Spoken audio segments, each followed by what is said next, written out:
Trời ơi. Gì? Ủa cái con gì vậy ta? Dạ, trứng bươu vàng. Trứng gì? Trứng ốc bươu vàng. Trứng ốc bươu vàng hả? Trời ơi, hết hồn. Quý vị các bạn thân mến, hiện tại thì bây giờ là 3 giờ chiều ngày 24 tháng 10 năm 2020 thì mình đoàn của Coleman vẫn đang có mặt tại khu vực của xã Điền Hòa, huyện Phong Điền. Ủa? Đúng không? Xã Điền Hòa, huyện Phong Điền, tỉnh Thừa Thiên Huế. Trời, lát rồi. Dạ kính thưa quý vị các bạn, làm lại. Dạ kính thưa quý vị các bạn, hiện tại thì Coleman đang có mặt tại xã Điền Hòa, huyện Phong Điền, tỉnh Thừa Thiên Huế. Thì nơi đây như quý vị các bạn thấy đó, đây là nước ngập vẫn bây giờ là rút đi rồi nhưng vẫn còn ngập trắng đồng luôn. Cái cảnh này làm cho chúng ta rất là nhớ đến cái mùa nước nổi ở Đồng Tháp, ở An Giang, ở Long An, 3 tỉnh miền Tây đúng không? Đó thì sáng giờ mà coi như là 4 mũi của 4 team của Coleman đã chia nhau đi 11 thôn, và bây giờ là cái thôn này là thôn cuối cùng, thôn thứ 3, gọi là thôn 3, không phải thôn thứ 3, thôn 3. Mình sáng nay mình đi được 2 thôn là thôn 10 và thôn 11 ở ven biển. Thì 2 cái thôn đó là khoảng gần 40 hộ, và ở đây thì mình sau sẽ kết thúc cái chuyến đi này ở tại thôn 3. Thôn 3 này thì có khoảng 19 hộ, và cái hộ đầu tiên mình muốn ghé đó là cái hộ sáng nay mình có ngồi mình ở ngoài nhà văn hóa của xã Điền Hòa thì mình có gặp cụ. Cụ nói ráng nha con, ráng vô thăm cụ nha con, và mình cũng ráng, cho nên là mình cố gắng là mình để dành cái thôn 3 này lại để mình vào mình thăm cụ. Và đây là đường vào nhà cụ, thì phía trước là có một cái bãi đất mà mình thấy cây cối rồi nó tan hoang hết rồi, mình cũng muốn cho bà con thấy là cái ảnh hưởng thật sự nơi đây là nơi bị ảnh hưởng bão.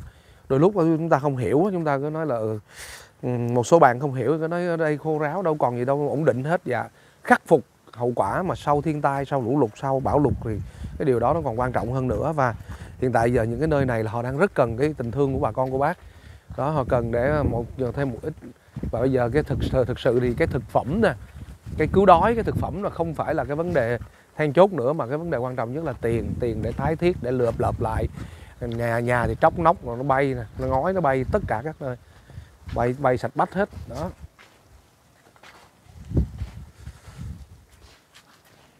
Trên đây là cái mái này mới lợp rồi. Ô cụ đó, ba cụ đó. Sao vậy mình biết cái nhà này là cụ tên là Thanh Chè. Cụ tên là cụ Thanh Chè, phải không? Thanh Chèo hả? Ủa cụ. Ô bà ơi. Bà đi được không? Dạ.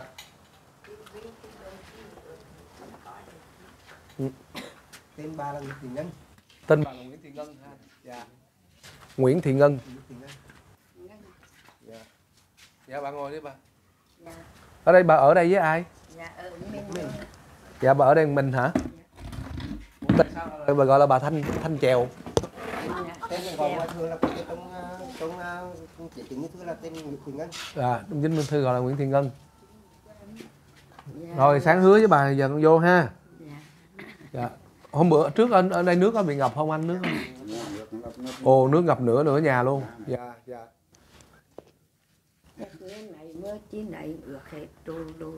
Vậy là lúc mà nước lên tới đây thì bà nằm ở đâu? Cái giường? Anh trưởng thôn trưởng bà đi hả? Dạ. Chuyển lên ở Cối Làng. Dạ. Ở Cối Làng. Rồi bà không có con cháu gì hết hả? Dạ có em đấy. Ở gần đây. Vợ ông này bị tâm thần đang ngồi giờ cái on là nấu ăn dùng. Dạ. Nấu cho ăn chứ đem qua cho ăn chứ. Dạ. Nấu ăn. Giặt rửa cái giờ cái on. Dạ bà năm nay bà bao nhiêu tuổi bà? Dạ 70 mấy tuổi, 75 16 tuổi. Dạ. Nói chung là về với những cái vùng mà huyện lỵ như thế này thì khổ lắm bà con ơi, thật sự luôn á. Thấy ai cũng khổ hết. Họ có giúp đỡ giúp tôi, họ có ai giúp đỡ. Yeah. nấu ăn rồi có dưa ó nó nấu ăn. Dạ. Nước. Có cho ăn mà Dạ. rồi. Nước nói là nước hôm trước là ngập lên tới tới ngang ngồi đây chắc ngang vai bà tới cửa này. Rồi nước là ngập lên tới nửa mét á, chắc phải hơn. Nó vô tới đây luôn hả bà? Dạ. Nhưng mà ở đây có bị bão không hay là chỉ là bị lụt Nó thôi? bảo vô hư cái nữa vô đi mua về lột đó. Bão vô rồi lụt tới nữa. Bão năm vừa rồi là Bảo tóc tới này. Dạ, mới lập lại. Đó, ủy ban cho tiền làm lại. Ồ, ủy ban xã cho tiền làm lại hả? Dạ, dạ. Nói chung là ủy ban nó cũng phải vất vả lắm, cũng phải tốn cũng phải nhiều thứ. Đội nhiều ủy ban tài trợ chứ ngoài sống này ăn cái tay rung rung lên trong cái muỗng. Dạ, dạ. Là ủy ban xã là tài trợ để mà làm mấy cái và mấy cái máy làm để cơ sở thay mái nhà mấy nhiếc đấy. Đó cho nên là quý bà con các bạn nha, các bạn lúc nào các bạn cũng chỉ trích. Đó, ở đây chính quyền xã là lo lắng cho bà con rất nhiều nhưng mà nhiều khi là nghèo quá rồi. Ở địa phương nghèo thì làm sao chính quyền giàu được. Nhưng mà chính quyền cũng cố gắng hết sức nha các bạn, không phải là mình cũng không phải là người của chính quyền nhưng mà đại khái nhìn cái gì cũng thấy nó tích cực một chút xíu.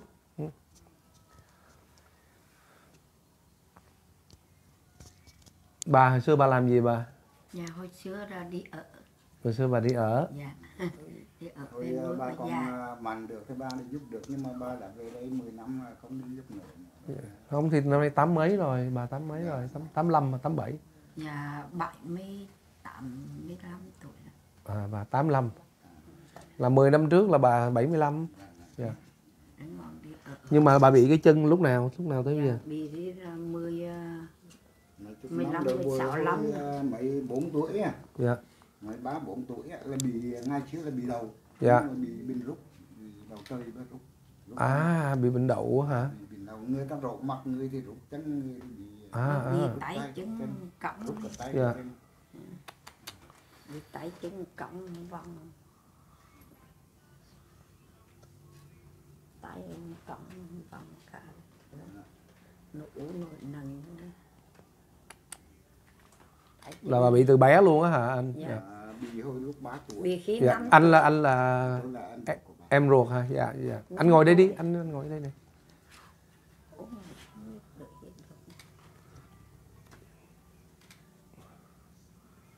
Nhà mấy anh em mấy anh chị em vậy anh? Hiện nay còn 4 người.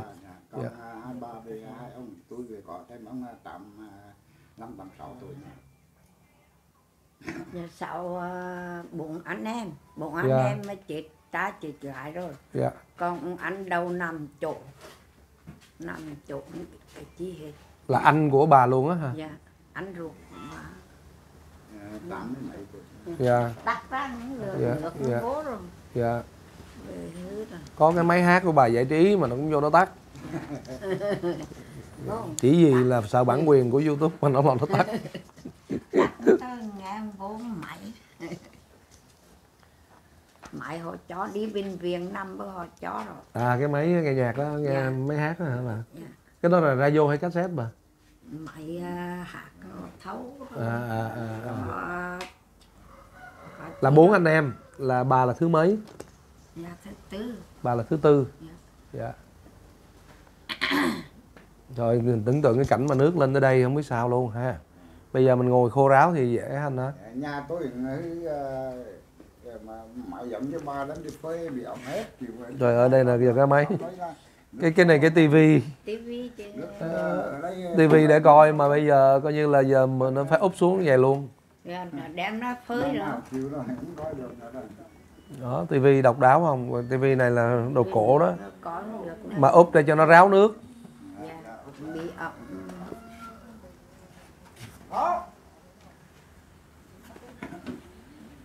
Mà giờ chắc cũng đâu xài được nữa. Dạ. Bữa mình có bị mất điện không anh? Dạ có mất mấy ngày. Mất điện mấy ngày hả? Dạ. Như vậy là tivi nào bị ổng hết là nó mất điện là Dạ tivi ẩm là đâu có xài được nữa đâu. tôi mấy cái sữa về nó thích đi đấy này mà. Dạ. Còn, Tại vì ở ngoài đây đâu có còn cái thú vui nào mà bằng coi tivi. hả? Ở đây đâu có thú vui nào ngoài coi tivi đúng không? Dạ. Tối là mở coi Tôi làm Coi kênh nào anh? coi rồi đó. coi cứ mày cái té tạm nó mở ra bắt coi. Có coi HTV7 không? Dạ. Có chứ. Dạ, đài truyền hình thành phố nha, mới giờ bà con cô ba Chứ mày bữa đi nó có nó buồn. dạ không có buồn dễ sợ dạ. Nghe mở ra gắm điện bố cái bố mừng. Dạ. Mừng hẳn là nó. Rồi vậy bây giờ ai là người chu cấp cho bà? Dạ, có cái ó nữa. Mình là còn anh em nấu ăn vì Dạ. bà vợ tôi ở sát đây, nhà tôi đây, nhưng mà bà tôi đã bị tâm thần nhiều năm rồi, là mấy chục năm. Bà xã anh đó hay bị tâm thần đó hả? Rồi. Bây giờ cái ó nó nấu ăn dùng bưng quá đấy. Đấy là chị em, bà con trong À là hồi sáng là chị nào đi ra đó, chị nào ra. Hồi sáng có chị nào đi ra với bà đó, con quên rồi. Con là À, con của chị đúng không? con hàng chữ. Dạ. Chúng ba đi lúc tới đến chữ ba con đang sống. Chữ ba đi. bà con. Dạ thôi chắc con tới con biếu bà phần quà ha, nhưng mà con nghĩ chắc quà cáp thì nó bánh nó cũng ấy, nhưng mà con gửi bà cái ít tiền mặt nha. Dạ. Qua chuyển vô bánh đi. Rồi chắc qua thăm luôn nhà của anh con. Trời, cái thôn này nhiều người khổ quá. Dạ. Hồi nãy dạ đi ra mấy cái thôn thì cũng có một số thôn cũng có một vài nhà khá giả. Nhưng mà mùa lũ thì cái nói chung là nhà ngói cũng như nhà tranh, mà nhà lầu cũng như nhà lá. Dạ. Chị mà lấy chị trong nữa để đó là cái có chị trong á. Cái ní này ai lấy lại của cô. Dạ. Dạ phải kiểm tra chứ. Có biết cái gì trong kiểm tra. Có biết dâu. Dạ đây con gửi cô, dạ gửi cô 2 bao nha. Dạ. Dạ. Dạ. Sáng hứa là giờ phải vô. Dạ. Rồi sáng bà kêu bằng thầy không à? Sáng bà kêu bằng thầy. Bà cũng đi theo bên Mừng mất chết. bà hay đi chùa. Dạ. Mừng mà nghe nói là răng mà trốn mất thầy sẽ lên là mừng. Không là con đang tính đi rồi đó, nhưng mà không nói là thôn ba chưa đi thì phải vào thăm bà, rồi còn mười mấy hộ nữa nha. Dạ. Dạ con gửi bà trước. Rồi còn nói chung là ở đây là anh trưởng thôn 3 là hơi bị xịn. Dắt đi là đúng nè, nhà đúng cho đúng nơi đúng việc. Dạ thôi bà nha, bà giữ sức khỏe nha bà nha. Dạ. Cảm ơn chú. Dạ thôi dạ thôi bà. Dạ. Bác sĩ mới lên mua thuốc uống mới rồi. Thôi được rồi, cảm ơn đoàn. Dạ. Giúp bà. Dạ rồi. Dạ bà ngồi nhé, bà ngồi nghỉ đi, bà ngồi nghỉ. Rồi con qua thăm anh với lại chị bị tâm thần nữa. Trời ủa. Rồi được rồi. Dạ. Để cho đoàn đi. Dạ. Rồi. Đi ó đầu tiên là được rồi, thời điểm rồi. Dạ. Đi o.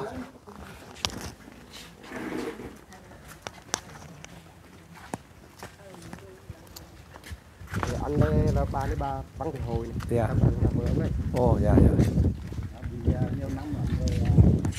Dạ. Như vậy là đến 30 năm rồi. 35 năm rồi đó.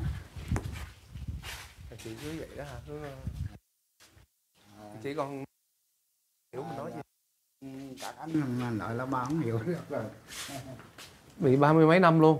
Dạ, như vậy là 35, trên 35 năm rồi đó. Dạ, thưa anh bao nhiêu tuổi? Anh bao nhiêu tuổi? Năm nay tôi 70. Anh 70. Dạ. Ba cũng là thua tuổi. Dạ. Vậy là chị cũng 69. Dạ.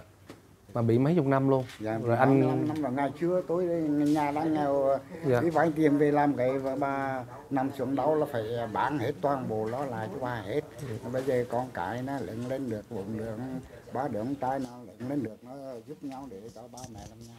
Mà trước sau rồi nó là nhà của nó thì nó phải về làm con anh em nó. Anh được mấy cháu rồi? Dạ, được 4 trai mà con 3. Còn một cháu nuôi ăn trai mà còn 3. Cháu mà cũng bị tai nạn mất cách đây nhiều năm. Dạ. Vậy là còn 2 cháu thôi. Con 3, 4 mà con 3. 4 con 3. Ba Dạ. mà hiện nay Ở đây hay là ở ra Sài Gòn? ở thờ trong Đà Nẵng. À, làm thờ trong Đà Nẵng. Dạ. Về nó giúp lại cho gia đình làm lại mình. Dạ. Dạ. Bà không hiểu nói vậy thiếu tôi nói thì Nhưng mà tại sao chị bị tâm thần? tự nhiên được đi ra. tự nhiên nó vật dụng nó đau nó đi chụp thuốc nó cũng tầm bệnh mà nó Nhưng mà chị không có nhận thức gì được luôn không?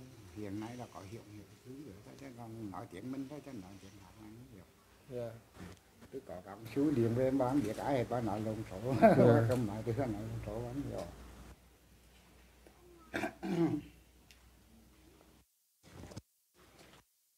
Dạ, thôi sao em cũng xin phép gửi cho anh kết quà.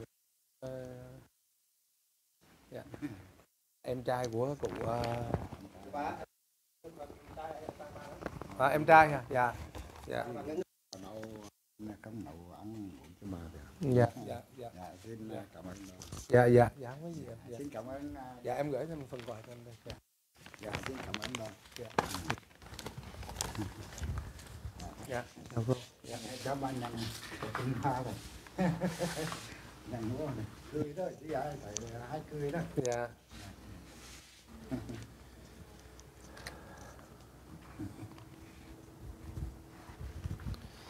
con nhau đi đó này, con nhau đấy có nhau ra vô nhiệt hương đấy này. Đúng không? Bữa mình nói từ mà chém gió ai về là nhìn nhà cửa tan hoang hết.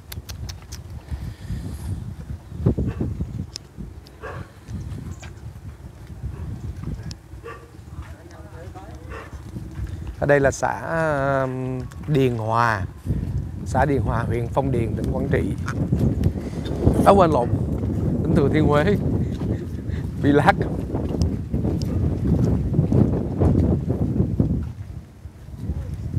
Làng quê, nhìn cái cảnh làng quê thanh bình vậy mà. Nói chung là khi mà bão nó đến rồi thì bão lụt. Ở đây là vừa bị bão mà vừa bị lụt. Nhưng mà đương nhiên là ở đây ngập lụt thì không có nặng, không bằng, không nặng bằng Quảng Trị ha. Quảng Trị thì ngập lụt nặng nề hơn nhiều.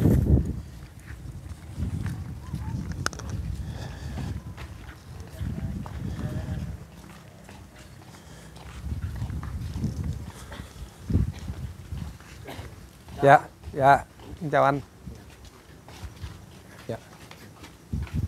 Ở đâu có nhà đó, mua nhà mời ăn nhà. Dạ, thôi chắc em đến em gửi quà rồi em tranh thủ. Dạ. Anh ở đây với ai anh? Dạ, ở nhà mình đấy. Ở nhà mình. Dạ, mình. Home Alone ở nhà mình. Vừa đậu năm mình viện rồi. À và đang là mình viện hả? Dạ. Một mình thôi. Dạ. Rồi, dạ thưa anh, em gửi anh.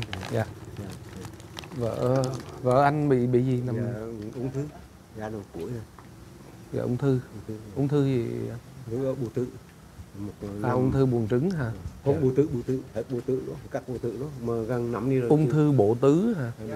À, Để ra, không nữa, bù tử. à, Một năm đi rồi, một cái năm viện nó khoai. dạ. Mình chỉ như là gia đình cuối thôi. Ừ. Năm Rồi ai đến đó chăm sóc cho chị? giờ mấy bữa gì? Mấy bà gì? Dạ. Giờ có một bữa gì thôi, mình làm chăm sóc nữa.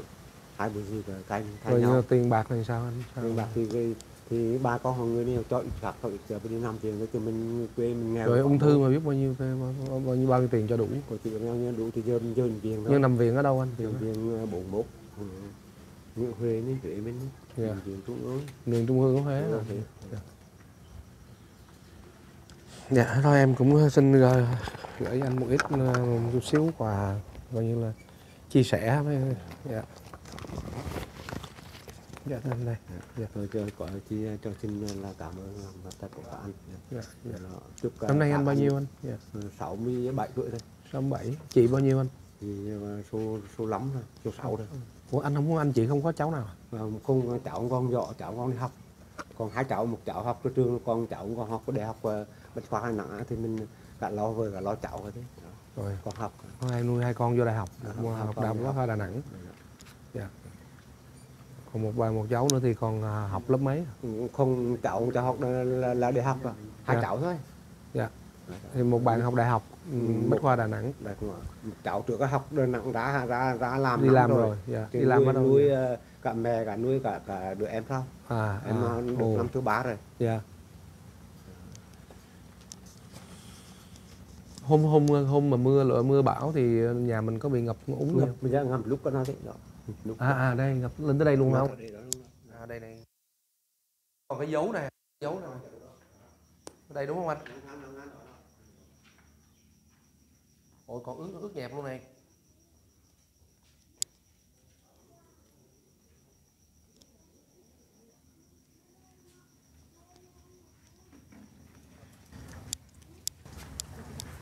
Nói chung mà đồng bào ở các cái khu vực mà bị bão lũ thì mình nghĩ là nhà nào cũng như nhà nấy, đặc biệt là những cái nhà mà ở ven sông.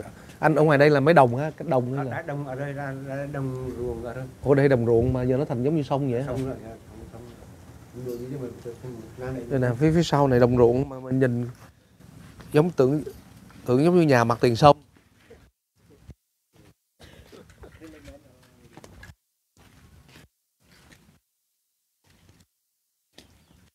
Nhà anh là ruộng mà đâu phải ruộng mà nhà mình hả anh?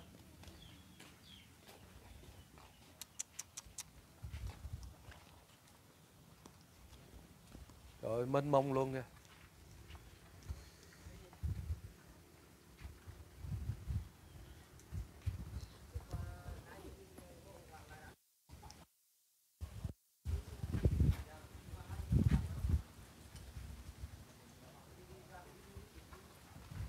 Thôi chắc mình kết thúc video này đây đi ha, rồi mình đi cho nhanh đúng không? Dạ, quý vị các bạn thân mến,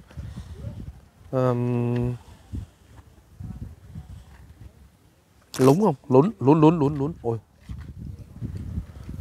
Quý vị các bạn thân mến, đây là thôn 3 của xã Hiền Hòa, huyện Phong Điền, tỉnh Thừa Thiên Huế. Mình mới đi có được 3 hộ thôi, còn mà 16 hộ mình sẽ đi tiếp. Nhưng mà cũng chia sẻ cho quý vị các bạn một số hình ảnh để chúng ta thấy là sau sau bão lụt nó như thế nào, vẫn còn tan hoang lắm.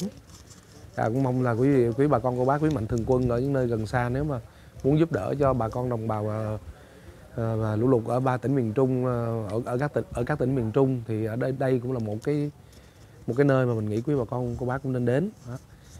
Đó, xã Điền Hòa thì ở đây có 11 thôn, thì cũng tùy thôn thôi. 11 thôn đương nhiên cũng có thôn giàu, thôn nghèo, có thôn thì khá giả và thôn thì rất là khổ, và các hộ dân cũng vậy. Có những hộ là những người già neo đơn rồi, không nơi nương tựa, không con cái.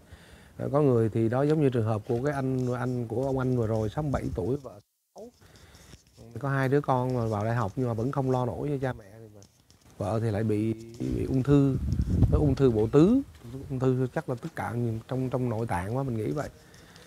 Đó, thì đã giúp thì đã giúp người thì mình nghĩ là nên khỏi đừng suy nghĩ nhiều quá, phân tích nghĩ tới nghĩ lui, thì mình cũng vậy thôi. Mình đang có mặt hôm nay là nhật ký miền Trung ngày 24 tháng 10 năm 2020. Ngày 24 tháng 10 năm 2020. Bây giờ là 3 giờ 30 phút chiều. Đến đây thì comment xin khép lại video này và xin chào tạm biệt quý khán giả. Hẹn gặp lại.